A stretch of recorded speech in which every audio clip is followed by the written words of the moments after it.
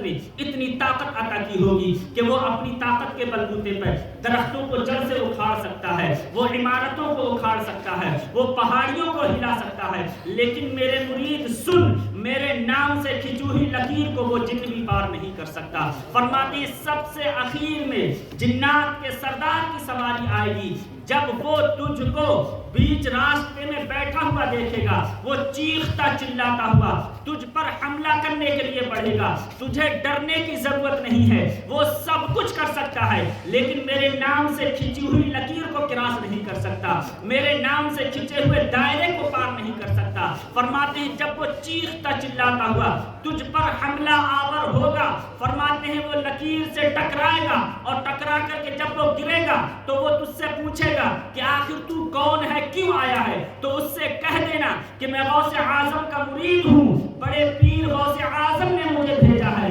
وہ پوچھے گا کیوں آیا ہے تو اس کو لڑکی کا سارا واقعہ بتا دینا اور اس سے کہہ دینا میری بچی گھر کی چھت سے غائب ہو گئی، غوث اعظم نے مجھے تیرے پاس بھیجا ہے اور فرمایا ہے اے جنات کے سردار بچی آج ملنا چاہیے، زندہ ملنا چاہیے، عزت و آبرو کے ساتھ ملنا چاہیے. اور کہہ دینا بڑے پیر نے فرمایا ہے کہ اگر بچی نہیں ملی تو روئے زمین پر جنات کو کہیں پر رہنے کی پناہ نہیں ملے گی. اگر اپنی قوم کی خیریت چاہتا ہے تو بچی آج چاہیے، زندہ چاہیے، پوری عزت و آبرو کے ساتھ چاہیے. حضرت غوث اعظم فرماتے ہیں اس جنات کے سردار سے کہہ دینا حضرات محترم جیسے جیسے غوث اعظم رضی اللہ تعالی عنہ نے نصیحت کی تھی، یہ مرید عزیزان گرامی غوث اعظم کی نصیحتوں پر عمل کرتے ہوئے کرخ کے جنگل میں جاتا ہے. بیابان جنگل ہے، وہ بھیانک جنگل کہ جس کے قریب سے